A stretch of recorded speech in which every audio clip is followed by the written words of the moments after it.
ಇದೀಗ non veg politics ರಾಷ್ಟ್ರ ರಾಜಕಾರಣದಲ್ಲಿ ದೊಡ್ಡ ಸುದ್ದಿ ಮಾಡ್ತಾ ಇದೆ. ಯಾಕಂತಂದರೆ ಶ್ರಾವಣ ಮಾಸದಂಥ ಶುಭ ದಿನಗಳಂದು ಯಾವುದೇ ಹಿಂದೂ ಕುಟುಂಬಗಳು ಕೂಡ ಮಾಂಸಾಹಾರ ಸೇವನೆ ಮಾಡೋದಿಲ್ಲ. ಆದರೆ ಓರ್ವ ಅಂದರೆ ನೇರವಾಗಿ ಹೇಳ್ತಾರೆ ಅಪರಾಧಿಯ ಮನೆಗೆ, ಅಂದರೆ ಲಾಲು ಪ್ರಸಾದ್ ಯಾದವ್ ಜೈಲುವಾಸ ಅನುಭವಿಸಿದ್ರಲ್ವ, ಅಪರಾಧಿಯ ಮನೆಗೆ ಹೋಗಿ ಅಲ್ಲಿ ತಾನು ಜನಿವಾರಧಾರಿ ಬ್ರಾಹ್ಮಣ ಅಂತ ಹೇಳುವಂಥವರೊಬ್ಬರು ಅಲ್ಲಿ ಮಟನ್ ಸವಿತಾರೆ ಅಂಥೇಳಿ ರಾಹುಲ್ ಗಾಂಧಿಯನ್ನು ಟೀಕೆ ಮಾಡ್ತಾರೆ. ಯಾಕೆ ಈ ಟೀಕೆಗಳು ಬಂತು ಅಂದರೆ, ಈ ಹಿಂದೆ ರಾಹುಲ್ ಗಾಂಧಿ ಅವರಿಂಥ ಒಂದು ವಿವಾದಗಳು ಬಂದಾಗ ನಾನು ಜನಿವಾರಧಾರಿ ಬ್ರಾಹ್ಮಣ ಸಮುದಾಯದವರು ಅಂಥೇಳಿ ಹೇಳ್ಕೊಂಡಿದ್ದರು. ನಾನು ಜನಿವಾರಧಾರಿ ಬ್ರಾಹ್ಮಣ ಸಮುದಾಯದವನು ಅಂತ ಹೇಳ್ಕೊಂಡಿದ್ರು. ಸ್ವತಃ ರಾಹುಲ್ ಗಾಂಧಿ ನಾನು ಬ್ರಾಹ್ಮಣ ಅಂತ ಹೇಳ್ಕೊಂಡಿದ್ರು. ಸಾಮಾನ್ಯವಾಗಿ ಬ್ರಾಹ್ಮಣರು ಮಾಂಸಾಹಾರ ಸೇವಿಸಲ್ಲ, ತಪ್ಪಿಸಿ ಸೇರಿಸೋದು ಹೊರಗೆ ಅದಕ್ಕೆ ಪರ್ಸೆಂಟೇಜ್ ಇದೆ, ಅದು ಬೇರೆ. ಆದರೆ ಬಹುತೇಕ ಬ್ರಾಹ್ಮಣರು ಮಾಂಸಾಹಾರ ಸೇವನೆ ಮಾಡೋದಿಲ್ಲ. ಆದರೆ ಹಲವು ಬಾರಿ ಮಾಂಸಾಹಾರ ತಿಂದಿದ್ರು ರಾಹುಲ್ ಗಾಂಧಿ ಮತ್ತು ಅದನ್ನು ಹೇಳ್ಕೊಂಡಿದ್ರು.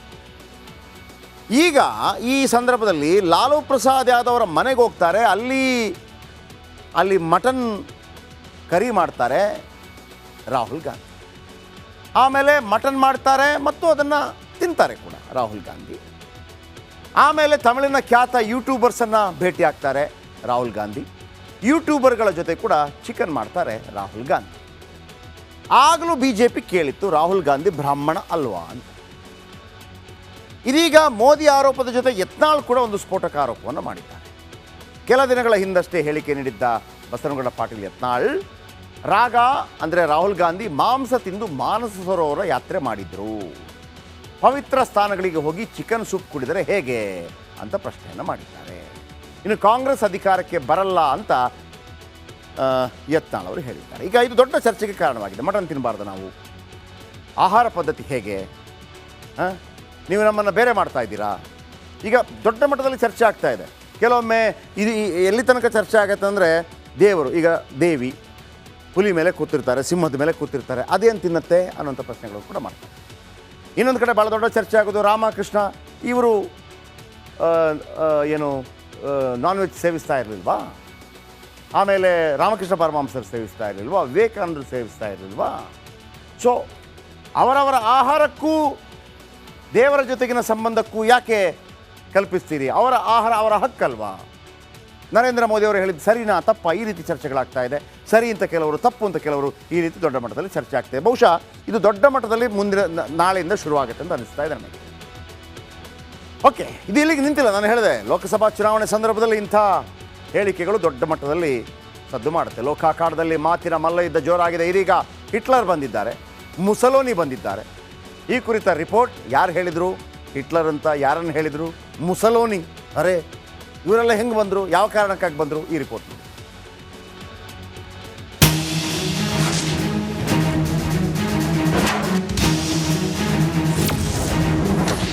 ಲೋಕ ರಣರಂಗದಲ್ಲಿ ಮಾತಿನ ಮಲ್ಲಯುದ್ಧ. ಬಿಜೆಪಿ ಮೇಲೆ ಹಿಟ್ಲರ್, ಸದ್ದಾಂ ಮಾತಿನ ಅಸ್ತ್ರ. ಲೋಕ ಕದನ ಕಣದಲ್ಲಿ ವಾಗ್ಯುದ್ಧ ತಾರಕಕ್ಕೇರಿದೆ. ಬಿಜೆಪಿ ಮೇಲೆ ಕಾಂಗ್ರೆಸ್ ಕಲಿಗಳು ಸಾಲು ಸಾಲು ವಾಗ್ಬಾಣಗಳನ್ನ ಬಿಡುತ್ತಿದ್ದಾರೆ. ಪ್ರಧಾನಿ ನರೇಂದ್ರ ಮೋದಿ ಆಡಳಿತವನ್ನ ಹಿಟ್ಲರ್ ಆಡಳಿತಕ್ಕೆ ಹೋಲಿಸಿ ವಾಗ್ದಾಳಿ ನಡೆಸುತ್ತಿದ್ದಾರೆ.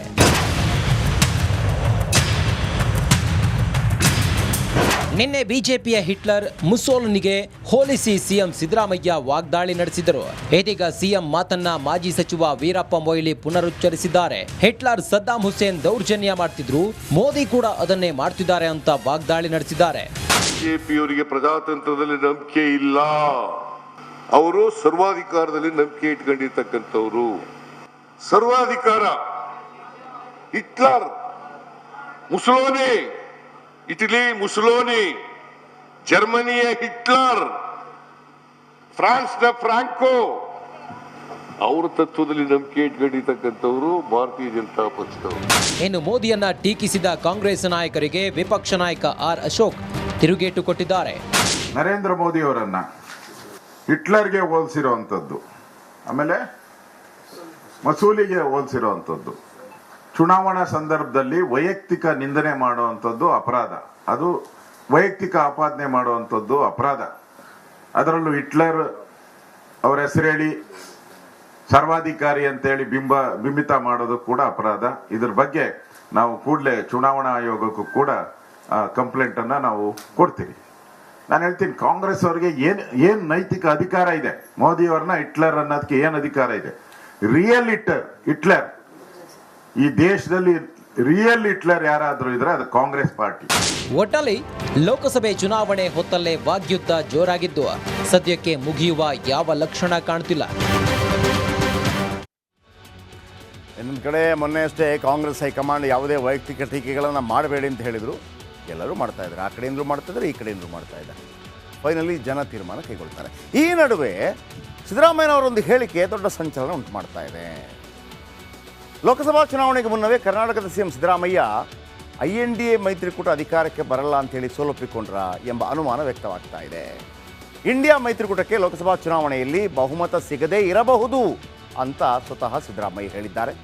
ಇಂಡಿಯಾ ಮೈತ್ರಿಕೂಟ ಲೋಕಸಭಾ ಚುನಾವಣೆಯಲ್ಲಿ ಸಂಪೂರ್ಣ ಬಹುಮತ ಪಡೆಯದಿರಬಹುದು, ಆದರೆ NDA ಮೈತ್ರಿಕೂಟ ಕೂಡ ಸಂಪೂರ್ಣ ಬಹುಮತವನ್ನು ಪಡೆಯುವುದಿಲ್ಲ ಅಂತ ಹೇಳಿದ್ದಾರೆ. ಅಂದರೆ ಓಕೆ, ನಮಗೆ INDA ಮೈತ್ರಿಕೂಟಕ್ಕೆ ಬರದೇ ಇರ್ಬೋದು, ಅವ್ರಿಗೂ ಬರಲ್ಲ ಅಂತ ಹೇಳಿದ್ದಾರೆ. ಅಂದರೆ ಸಾಧಾರಣವಾಗಿ ಅವ್ರಿಗೆ ಬರೋದಿಲ್ಲ ಅಂದರೆ ಇವ್ರಿಗಾದ್ರೂ ಬರಬೇಕಿತ್ತಲ್ಲ, ಯಾಕೆ ಹೇಳಿದರು? ಅವರ ಹೇಳಿಕೆಯನ್ನು ಸ್ವಲ್ಪ ಗಮನಿಸಿ. India may not get the absolute majority, but at the same time, NDA will also not getting this absolute majority. So they have to, both India, depending upon the other, like Mamata Banerjee,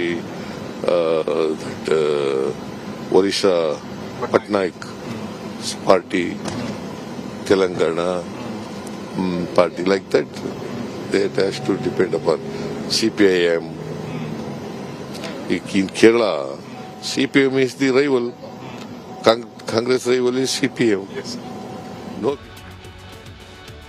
ಅಂದರೆ ಭಾಳ ಮುಖ್ಯವಾಗಿ INDA ಮೈತ್ರಿಕೂಟ ಅಧಿಕಾರಕ್ಕೆ ಬಹುಮತಕ್ಕೆ ಬರೋದಿಲ್ಲ. ಬರಬೇಕು ಅಂತಂದ್ರೂ ಕೂಡ ಬೇರೆ ಬೇರೆ, ಅಂದರೆ ದೀದಿ, ಆಮೇಲೆ ನವೀನ್ ಪಟ್ನಾಯಕ್, ಆಮೇಲೆ CPIM ಕೇರಳದಲ್ಲಿ ಇವ್ರದೆಲ್ಲ ಸಹಾಯ ಪಡೆಯಬೇಕಾಗತ್ತೆ. ಅವರು ಬರೋದಿಲ್ಲ, ನಾವು ಬರೋದಿಲ್ಲ ಅನ್ನುವಂಥ ರೀತಿಯಲ್ಲಿ ಹೇಳಿಕೆ ಕೊಟ್ಟಿದ್ದಾರೆ. ದೊಡ್ಡ ಚರ್ಚೆಗೆ ಕಾರಣವಾಗ್ತಾ ಇದೆ. ಯಾಕೆ ಹಿಂಗೆ ಹೇಳಿರ್ಬೋದು ಅನ್ನೋದ್ರ ಬಗ್ಗೆ ಒಂದು ಅವಲೋಕನ ಮಾಡಿದಾಗ 2019 ಹಿಂದಿ ರಾಜ್ಯಗಳಲ್ಲಿ ಗುಡಿಸಿ ಗುಂಡಾಂತರ ಮಾಡಿತ್ತು BJP. ಯಾಕಂದರೆ 282 ಬಂದಂತಹ 2014ರಲ್ಲಿ 303 ಬಂದಿತ್ತು BJP. ಈಶಾನ್ಯ ರಾಜ್ಯಗಳಲ್ಲೂ ಕೇಸರಿ ಸುನಾಮಿಗೆ ಬೆದರಿತ್ತು ವಿಪಕ್ಷಗಳು. ಪಶ್ಚಿಮ ಬಂಗಾಳ, ಒಡಿಶಾ, ತೆಲಂಗಾಣದಲ್ಲೂ BJP ಶಕ್ತಿ ವೃದ್ಧಿಸಿತ್ತು. ಈ ಬಾರಿ ಕೂಡ ಪ್ರಶಾಂತ್ ಕಿಶೋರ್ ಹೇಳೋ ಪ್ರಕಾರ ಪಶ್ಚಿಮ ಬಂಗಾಳದಲ್ಲಿ ನಂಬರ್ 1 ಪಾರ್ಟಿ, ಒಡಿಶಾದಲ್ಲಿ ಮತ್ತು ತೆಲಂಗಾಣ ಈ 3 ರಾಜ್ಯಗಳಲ್ಲಿ ನಂಬರ್ 1 ಪಾರ್ಟಿ ಆಗುತ್ತೆ ಅಂತ ಹೇಳಿದ್ದಾರೆ ಪ್ರಶಾಂತ್ ಕಿಶೋರ್. 2019ರಲ್ಲಿ BJP 303 ಸೀಟ್ ಗೆದ್ದಿತ್ತು, ಕಾಂಗ್ರೆಸ್ 52ರಲ್ಲಿ ಗೆದ್ದಿತ್ತು. ಹಲವು ರಾಜ್ಯಗಳಲ್ಲಿ BJP ಕಾಂಗ್ರೆಸ್ ಪಕ್ಷಗಳ ಎದುರಾಳಿ. ನೀವು ನೋಡಿ, ಈಗಲೂ ಕೂಡ 543 ಪ್ಲಸ್ ಕ್ಷೇತ್ರಗಳ ಲೋಕಸಭಾ ಕ್ಷೇತ್ರಗಳೇನಿದೆ, ಎಷ್ಟೇ ಪಾರ್ಟಿಗಳಿರಲಿ, ಈಗಲೂ ಕೂಡ BJP ಮತ್ತು ಕಾಂಗ್ರೆಸ್ 230 ಕ್ಷೇತ್ರಗಳಲ್ಲಿ ನೇರ ಎದುರಾಳಿ. ಮೂರನೇ ವ್ಯಕ್ತಿನೇ ಇಲ್ಲ ಅಲ್ಲಿ. ಅರ್ಥ ಆಯ್ತಲ್ಲ? 230 ಕ್ಷೇತ್ರಗಳಲ್ಲಿ ಅದೆಷ್ಟೇ ಮೈತ್ರಿ ಮಾಡಿಕೊಂಡ್ರೂ BJP ಕಾಂಗ್ರೆಸ್ ಫೈಟ್ ಇದ್ದೇ ಇದೆ. 230 ಕ್ಷೇತ್ರ, ಅರ್ಧಕ್ಕರ್ಧ ಕ್ಷೇತ್ರದಲ್ಲಿ ಅಲ್ಲಿ ಯಾರೂ ಎಂಟ್ರಿ ಆಗೋಕ್ಕಾಗಲ್ಲ. ಎಷ್ಟು? 230 ಕ್ಷೇತ್ರಗಳಲ್ಲಿ ಎರಡೇ ಪಾರ್ಟಿ, ಕಾಂಗ್ರೆಸ್ BJP.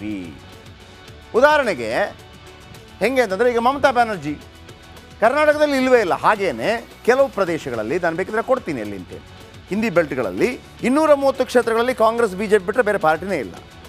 2019ರಲ್ಲಿ BJPಯನ್ನು ಕಾಂಗ್ರೆಸ್ಸನ್ನು ಭಯಾನಕ ರೀತಿಯಲ್ಲಿ BJP ಸೋಲಿಸಿತ್ತು. ಎಲ್ಲೆಲ್ಲಿ?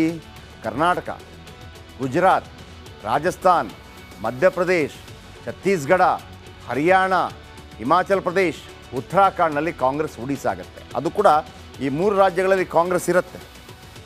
ವಿಧಾನಸಭಾ ಚುನಾವಣೆಯಲ್ಲಿ ಗೆದ್ದಿರುತ್ತೆ. ಆಗಲೂ ಕೂಡ 20ಕ್ಕೆ 20, 24ಕ್ಕೆ 24, 27ಕ್ಕೆ 27 BJP ಗುಡಿಸಿ ಗುಂಡಾಂತರ ಮಾಡುತ್ತೆ. ಅಂದರೆ ಇದ್ರೂ ದೇಶದ 224 ಕ್ಷೇತ್ರಗಳಲ್ಲಿ, ನೆನಪಿಟ್ಕೊಳ್ಳಿ, ದೇಶದ 224 ಕ್ಷೇತ್ರಗಳಲ್ಲಿ BJPಗೆ 50% ಮತ ಬಿತ್ತು. 50%, ಅರ್ಧಕ್ಕರ್ಧ, ಯಾವತ್ತೂ ಬೀಳಲ್ಲ. ಈಗ ಕಾಂಗ್ರೆಸ್ ಇಲ್ಲಿ ಬಂದಿದ್ದರೂ ಕೂಡ ಅವರಿಗೆ ಎಷ್ಟು ಈ ಬಾರಿ 42% ಬಂದಿದೆ. 42%, 50 ಅಲ್ಲ, 136 ಬಂದರೂ ಕೂಡ 42%, 50% ಬಂದಿದೆ ಅಂತ. ಇದು ಹಿಸ್ಟ್ರಿ. ಇದು ರಾಜಸ್ಥಾನದಲ್ಲಿ 59% ಬಂದಿತ್ತು, ಗುಜರಾತ್ನಲ್ಲಿ 60% ಬಂದಿತ್ತು, ಹಿಮಾಚಲ ಪ್ರದೇಶದಲ್ಲಿ 69% ಬಂದಿತ್ತು. ಲೋಕಸಭಾ ಚುನಾವಣೆ ಕಾಂಗ್ರೆಸ್ ಇದ್ದರೂ ಕೂಡ ಕೆಲವು ಕಡೆ. ಈ ರಾಜ್ಯಗಳಲ್ಲಿ ಕಾಂಗ್ರೆಸ್ ಗೆಲ್ಲಲೇಬೇಕು, BJP ಸೋಲ್ಬೇಕು. ಒಂದು ವೇಳೆ INDA ಮೈತ್ರಿ ಕೂಡ ಬರಬೇಕು ಅಂತ BJPಯನ್ನು ಮಣಿಸದಿದ್ದರೆ INDA ಕೂಟ ಅಧಿಕಾರಕ್ಕೇರಲ್ಲ. ಅಂದರೆ ನೀವು ತುಂಬ ಆಲೋಚನೆ ಮಾಡಬೇಡಿ ಕಾಂಗ್ರೆಸ್ ಯಾಕೆ ಎಷ್ಟು ಹೋರಾಡ್ತಾ ಇದೆ ಅಂತ. ಪ್ರಿಯ ವೀಕ್ಷಕರೇ, 52 ಕಳೆದ ಬಾರಿ ಕಾಂಗ್ರೆಸ್ ಗೆದ್ದಿದ್ದು. ಈ ಬಾರಿ ಕಾಂಗ್ರೆಸ್ 100 ಸೀಟು ಪಡೆದ್ರೆ, ಏನು 100 ಸೀಟು ಪಡ್ಕೊಂಡ್ರೆ NDA ಮೈತ್ರಿಕೂಟ ಅಧಿಕಾರಕ್ಕೆ ಬರೋದು ಕಷ್ಟ ಆಗಿದೆ. 100 ಬಂದರೆ ಸಾಕು, ಓನ್ಲಿ ಕಾಂಗ್ರೆಸ್. ಲೆಕ್ಕಾಚಾರ ನಾಳೆ ಹೇಳ್ತೀನಿ ಹೆಂಗೆ ಅಂತೇಳಿ. ಆದರೆ ಗುಜರಾತ್, ರಾಜಸ್ಥಾನ, ಮಧ್ಯಪ್ರದೇಶ, ಛತ್ತೀಸ್ಗಢ, ಹರಿಯಾಣ, ಹಿಮಾಚಲ್ ಪ್ರದೇಶ್, ಉತ್ತರಾಖಂಡ್ನಲ್ಲಿ BJP ಈಗಲೂ ಬಲಿಷ್ಠವಾಗಿದೆ. ಎಲ್ಲ ಕಡೆ ಬಲಿಷ್ಠವಾಗಿದೆ. BJPಗೆ ಎಲ್ಲಾದರೂ ಟಕ್ಕರ್ ಕೊಡಿದ್ರೆ ಕಾಂಗ್ರೆಸ್ ಕರ್ನಾಟಕದಲ್ಲಿ ಮಾತ್ರ, ಲೋಕಸಭಾ ಚುನಾವಣೆಯಲ್ಲಿ ನಾನು ಹೇಳ್ತೀನಿ. ಸೊ ಹಾಗಾಗಿ ಮತ್ತೆ ನೆನಪಿಟ್ಕೊಳ್ಳಿ, ಇದೆಲ್ಲ ಲೆಕ್ಕಾಚಾರ ಮಾಡಿನೇ ಸಿದ್ದರಾಮಯ್ಯ ಹೇಳಿರ್ತಾರೆ. ಕಾಂಗ್ರೆಸ್ ಪಾಲಿಗಿರುವಂಥದ್ದು ಒಂದೇ, 52 ಬಂದಿದ್ದೀರಿ, 100 ಕ್ರಾಸ್ ಆದರೆ BJP ಕಷ್ಟ ಇದೆ. ಇನ್ನು ನಾಳೆ ಲೋಕಸಭಾ